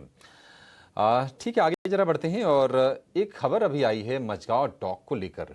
शेयर हम देख रहे हैं कि 1.5% ऊपर है और एक ऑर्डर की खबर है ये। एक बार जरा फिर से इस खबर को आगे लेकर आएंगे और इस पर हम चर्चा करेंगे। कोलंबो डॉकयार्ड PLC इनसे किसी ऑर्डर की खबर है। लेकिन तेजस जी, ये जो अब डिफेंस में जो उछाल आ रहा है इसको आप किस तरह से देख रहे हैं? क्या आपको लगता है कि जो गिरावट होनी थी 2-3 सत्र में वो पूरी हो गई या फिर डिफेंस में इस उछाल का इस्तेमाल एग्जिट करने के लिए करें फिलहाल शॉर्ट टर्म में?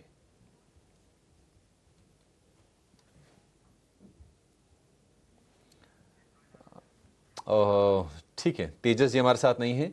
राजेश जी, आप ही व्यू दीजिए, डिफेंस में करना क्या है? 2-3 सत्र में हल्की सी मुनाफा वसूली आई और फिर से रफ्तार पकड़ते हुए दिख रहे हैं शेयर। ये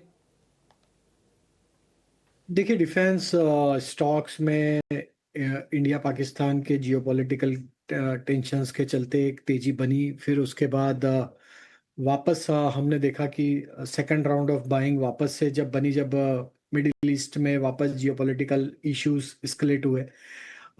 हमें लगता है थोड़ा प्रॉफिट टेकिंग जरूर हायर साइड से बनते हुए दिखा है क्योंकि स्टॉक्स में एक काफ़ी बड़ी रैली पिछले कुछ हफ्तों में बनते हुए दिखी थी। तो एक प्रॉफिट टेकिंग यहाँ पे जरूर आ रही है, लेकिन अभी भी कुछ स्टॉक जो कि अभी भी अपने near term short term charts पे स्ट्रेंथ बना के रखे हुए हैं, तो हमें लगता है कि वहाँ अभी भी अपॉर्चुनिटी और मोमेंटम कंटिन्यू होगा। मजगांव डॉक का अगर स्ट्रक्चर देखें तो अब ये करेक्शन में 50-डे मूविंग एवरेज के नीचे फिसलते हुए दिख रहा है, तो थोड़ा वीकनेस यहाँ पे और बन सकता है। डाउन साइड में इसका जो मेजर सपोर्ट अभी नियर टर्म चार्ट पे दिख रहा है वो करीब है 3000 के आसपास, तो वहां तक करेक्ट हो सकता है। बट बाकी अगर हम दूसरे डिफेंस स्टॉक्स की बात करें तो हमें लगता है भारत इलेक्ट्रॉनिक्स अभी भी एक स्ट्रेंथ को होल्ड करते हुए देखने को मिला है। जब तक ये 400-405 के ऊपर बना हुआ है, यहाँ पे हमें लगता है कि एक अपमूव के चांसेस यहाँ पे फिर बनते हुए दिखेंगे। वहीं अगर हम देखें तो भारत डायनामिक्स को भी देखें तो एक करेक्शन के बाद वापस यहाँ पे बाइंग इंटरेस्ट आज लौटा है, तो मिक्स बिहेवियर है। बट ओवरऑल अगर बास्केट देखें डिफेंस सेक्टर की, तो लॉन्ग टर्म और मीडियम टर्म स्ट्रक्चर अभी भी बुलिश है, तो बाय ऑन डिप्स की ही रणनीति रहेगी। थोड़ी गिरावट अगर बढ़ती है तो वो एक अपॉर्चुनिटी होगी वापस बाय करने के लिए डिफेंस स्टॉक्स में। गिरावट में अपॉर्चुनिटी होगी और इस वक्त वॉच लिस्ट में ज़रूर रखें और तेज़ी का इंतज़ार, जो वन साइड अप मूव देखने को मिल रहे थे, बड़ी तेज़ी देखने को मिल रही थी, उसका इंतज़ार फिर से डिफेंस के लिए करेंगे। लेकिन आज के सत्र में तो एटलीस्ट डिफेंस जो है इस पूरे पॉकेट में अच्छा एक्शन है। शिप बिल्डिंग अब भी वॉलेटाइल मूव्स दिखा रहे हैं, लेकिन एक स्टॉक है जहां पर बढ़िया तेज़ी आज के सत्र में देखने को मिली है। JSW पेंट्स ने एक्जो नोबल को खरीदने के लिए करार किया है।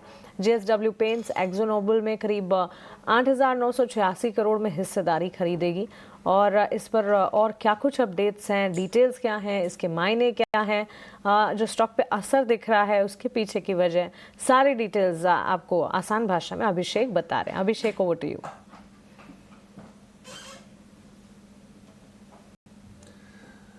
मानसी, इस डील की खबरें तो आ रही थी और फाइनली ऑफिशियल इस पर कंफर्मेशन भी आ गई कि एक्जो नोबल को JSW पेंट्स खरीद रही है। देखिए, JSW पेंट्स ने करीब 6 साल पहले कारोबार की शुरुआत की और लक्ष्य उनका ये था कि टॉप 3 कंपनीज में आ जाएं, लेकिन कुछ हुआ नहीं खास।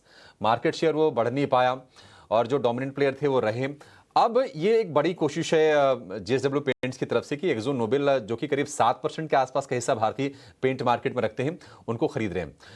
एक्जो नोबेल ये नेदरलैंड बेस्ड ये मल्टीनेशनल कंपनी है, भारत में उनके ऑपरेशंस हैं और ये डेकोरेटिव पेंट और इंडस्ट्रियल कोटिंग के लिए कंपनी जानी जाती है, उसमें इनका अच्छा खासा दबदबा है। अब ये डील की है 74% स्टेक के लिए JSW पेंट्स ने और इसके लिए 8,986 करोड़ रुपए चुकाएगी। और ये जो डील हुई है ये कल के बंद भाव यानी कि गुरुवार के बंद भाव से भी 13% डिस्काउंट पर यह डील हुई है और 2762 रुपए प्रति शेयर का भाव चुकाएगी।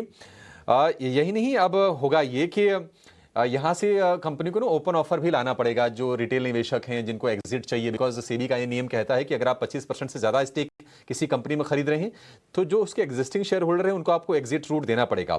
तो ये ओपन ऑफर का भाव भी आ गया है 3,417 रुपये 77 पैसे ये प्रति शेयर ओपन ऑफर का भाव है और इसके जरिए कंपनी 25.24 सवा 25% हिस्सेदारी खरीदेगी, करीब 1 करोड़ 15 लाख शेयर। प्रोमोटर हिस्से की बात करें तो देखिए 2 प्रोमोटर हैं, एक इंपीरियल केमिकल इंडस्ट्रीज एक प्रोमोटर है एक्जो नोबेल इंडिया में, जो कि जिनका स्टेक है 50% से थोड़ा सा ऊपर का और सवा 24% के आसपास की हिस्सेदारी जो है exo Nobel coating international BV की है। तो ये दोनों प्रोमोटर से अब ये हिस्सा खरीदने वाली है JSW पेंट्स, इसका करार हो गया है। पार्थ जिंदल जो कि कंपनी के MD हैं, उनका कमेंट यह है कि इस पार्टनरशिप से कंपनी के लिए ग्रोथ के मौके काफ़ी बढ़ जाएंगे और जो उनके ग्राहक हैं या फिर जो उनके शेयर होल्डर हैं दोनों के लिए वैल्यू क्रिएट होगा, ऐसा उन्होंने कहा है।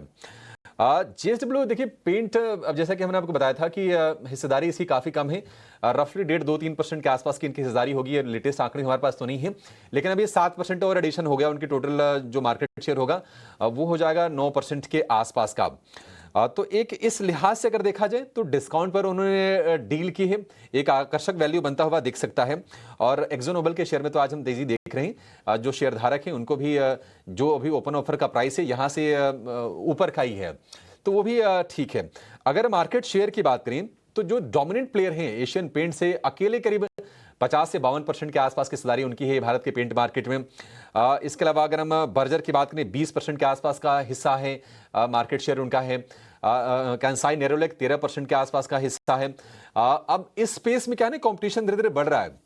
हमने देखा कि बिरला ओपस ने भी लॉन्च किया काफी पॉम्प एंड शो के साथ। उनका भी टारगेट ये है कि टॉप 2 टॉप 3 में पहुंचे। उनका मार्केट शेयर करीब 6 से 7% के आसपास का है। तो एक ही बड़ा डेवलपमेंट है पेंट स्पेस में। बड़े बड़े जाइंट्स जो कंपनीज हैं वो उतर रही हैं मौके को देख के। लेकिन एक्जो नोबेल के जो शेयर होल्डर्स हैं उनके लिए बहुत अच्छी हम कह सकते हैं कि डेवलपमेंट है कि शेयर चला है और उसके ऊपर के अभी ओपन ऑफर के प्राइस हैं। तो यहां से लगता है कि कम से कम उस भाव तक तो शेयर में तेजी यहां से जारी रहेगी। Mansi, so big development in itself, और इसके चलते हम स्टॉक प्राइस में बढ़िया मोमेंटम देख रहे हैं। जेएसडब्ल्यू पेंट के साथ डील से एक्सो नोबेल के स्टॉक प्राइस में 8% की ज़बरदस्त तेज़ी देखने को मिली है। इससे जुड़ी सारी डिटेल्स और ये जो करार होता हुआ दिखा है, इससे जुड़ी भी सारी डिटेल्स अब आपके सामने।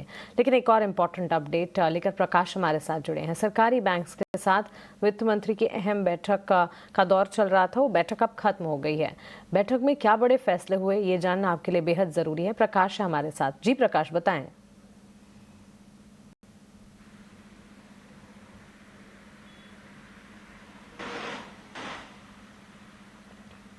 देखिए, ये बैठक खत्म हो गई है। काफी इंपॉर्टेंट बैठक थी। सालाना review meeting public sector banks का जो फाइनेंशियल परफॉर्मेंस रहा वित्त वर्ष 2025 में, उसकी ये वार्षिक बैठक थी जिसमें तमाम जो डिफाइंड पैरामीटर्स गवर्नमेंट ने पहले से ही निर्धारित किए हैं उस आधार पर उनके परफॉर्मेंस की समीक्षा की गई।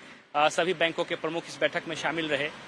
कई इंपॉर्टेंट मसले थे जिसकी चर्चा हुई और सबसे इम्पोर्टेंट इसमें यह था जिसमें बैंकों को ये कहा गया कि उन्हें अब एग्रेसिव लेंडिंग करने की जरूरत है, क्रेडिट ग्रोथ बढ़ाने की जरूरत है। और वित्त मंत्री ने साफ निर्देश बैंकों को दिए कि आरबीआई ने रेपो रेट में कटौती की है, जो की रेट्स हैं उसमें कमी की है, लिहाजा उसको ध्यान में रखते हुए अब लेंडिंग बढ़ाने की जरूरत है। लिहाजा जो पिछले साल के मुकाबले ज्यादा हायर टारगेट जो है वो सेट किया गया। अगर लेंडिंग की आप बात करें पब्लिक सेक्टर बैंक्स के लिए, उसको ध्यान में रखते हुए सभी बैंक अपनी स्ट्रेटेजी बनाएंगे और उस हिसाब से जो लेंडिंग का जो टारगेट है वो अचीव किया जाएगा। इसके अलावा कई ऐसे मसले थे जिसमें क्रेडिट ग्रोथ, अगर आप सनराइज सेक्टर्स की बात करें उस पर भी फोकस किया गया, जिसमें वित्त मंत्री ने साफ तौर पर कहा कि खासकर एमएसएमई सेक्टर और जो दूसरे न्यू सेक्टर्स हैं उन्हें क्रेडिट ग्रोथ बढ़ाने की जरूरत है और इस पर बैंक्स को कॉन्क्रीट स्टेप लेने होंगे।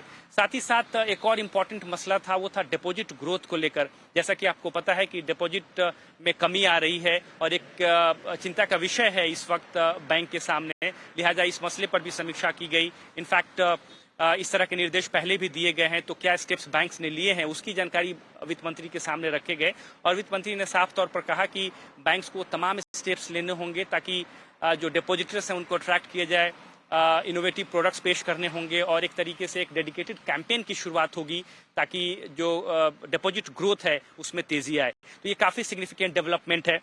इसके अलावा एनपीए की जहां तक बात है, सूत्र हमें बता रहे हैं कि बैंकों के एनपीए में भारी कमी आई है और रिकवरी में तेजी आई है। ये काफी सिग्निफिकेंट डेवलपमेंट है। अगर आप एनपीए की बात करें तो मार्च 2025 तक पब्लिक सेक्टर बैंक्स का जो एनपीए है वो 0.52% है, जो कि ऑल टाइम लो है। ये काफी सिग्निफिकेंट डेवलपमेंट है।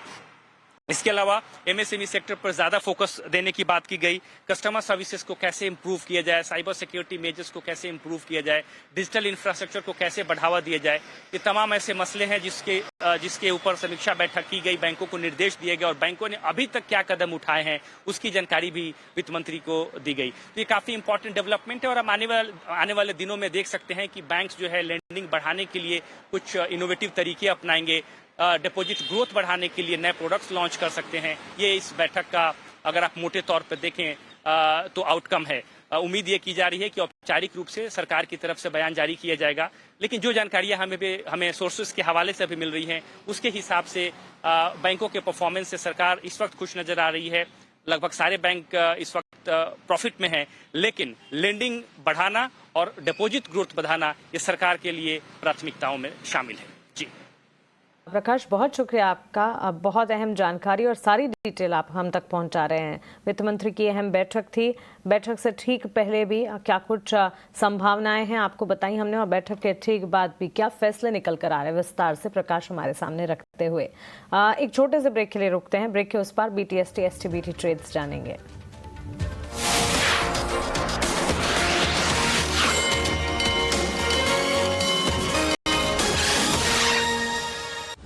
इन एसोसिएशन विद SBI, 7 दशक देश के साथ। हो गया एडमिशन? यस, अब बस। ब्रेक के बाद स्वागत है आपका, और मुश्किल से 9 मिनट बचे हैं मार्केट क्लोज होने में। आइए क्विकली हमारे एक्सपर्ट से जान लेते हैं उनकी तरफ से अगर कोई क्लोजिंग ट्रेड्स BTST STBT के तौर पर हैं। राजेश जी, शुरुआत आपसे करना चाहेंगे। फ्राइडे सेशन है, अब वीकेंड आने वाला है, लेकिन अगर कोई ट्रेड्स आप सुझाना चाहें प्लीज सुझाएं। तो I think Mansi ji, Apollo hospital को यहाँ पे फोकस में रखा जा सकता है। एक बड़ी रेंज का ब्रेकआउट यहाँ पे स्टॉक करते हुए दिख रहा है, और जिस तरीके से कंसोलिडेशन रेंज का ब्रेकआउट हुआ है, और अगर देखें तो पूरे हेल्थ केयर सेक्टर में भी देखें तो एक अच्छा बाइंग इंटरेस्ट बना हुआ है। फार्मा भी एक बाइंग इंटरेस्ट यहाँ पे आज के सेशन में दिखा रहा है। तो अपोलो हॉस्पिटल के टारगेट हमें लगता है 7450 की तरफ बढ़ते हुए दिख सकते हैं। स्टॉप लॉस रखेंगे करीब 7225 के आसपास। दूसरा स्टॉक जो पसंद आ रहा है वो है पेटीएम का। यहाँ पे हमें लगता है इस सीरीज के पहले ही दिन स्टॉक में एक अच्छा बाइंग इंटरेस्ट बनते हुए दिखा है, और अगर देखें तो पिछली सीरीज में भी stock through out the month एक अच्छा एक्यूमुलेशन दिखा रहा था। हमें लगता है पेटीएम यहाँ पे एक अच्छे बड़े ब्रेकआउट की तैयारी करते हुए दिख रहा है। BTST में हम टारगेट यहाँ पे एक्सपेक्ट कर रहे हैं 935 940 की तरफ। स्टॉप लॉस होगा करीब 910 रुपए के आसपास। बिल्कुल, तो चलिए ये दो स्टॉक्स हैं, अपोलो हॉस्पिटल और पेटीएम, जो कि फोकस रेडार पर है राजेश जी। अमोल जी, आपकी तरफ से भी आपके ट्रेड्स अगर कोई हैं बताएं।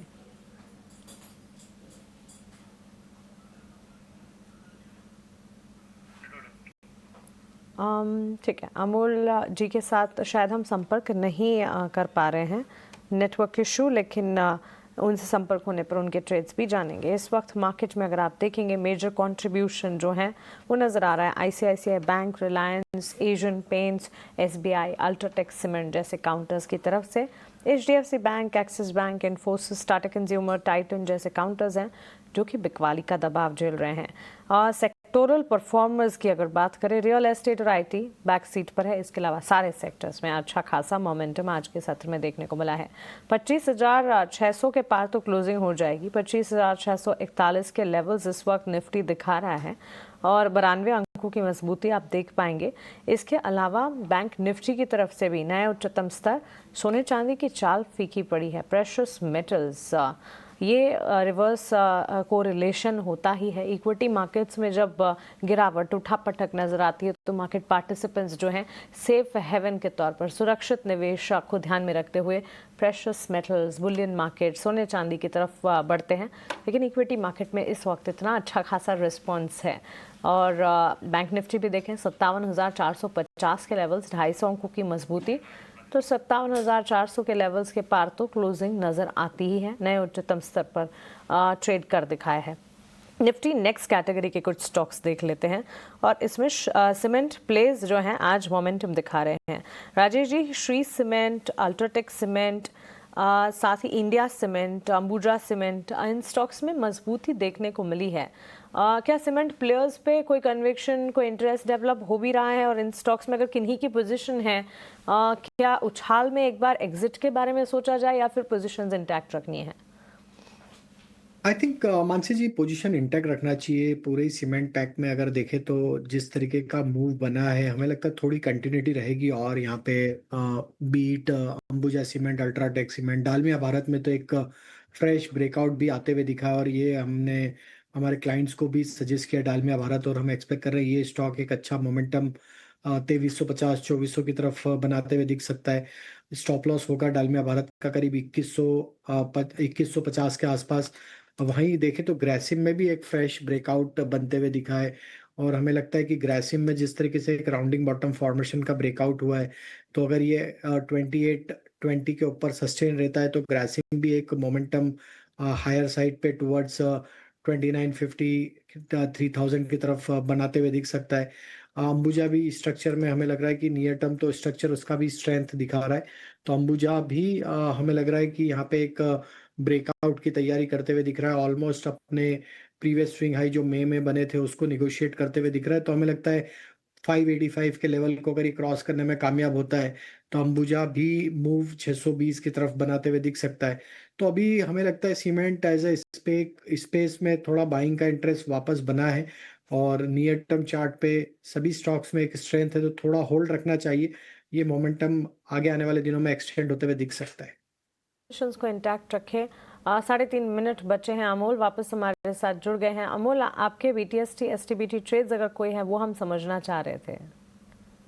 पोजिशनल पॉइंट ऑफ व्यू से देख रहा हूँ मैं, BTST तो नहीं देख रहा था। लार्सन के साथ जाना चाहूंगा पोजिशनल पॉइंट ऑफ व्यू से। 3690 के आसपास है पोजिशनली, टारगेट निकल के आ रहे 3825 3850 के, और स्टॉप लॉस रहेगा 3620 का। हालांकि ऊपरी लेवल पे आज दबाव जरूर दिखा है, बट लार्जर टेक्सचर अगर हम चार्ट का देखते तो वो अभी भी पॉजिटिव साइड पे हाई बॉटम फॉर्मेशन है।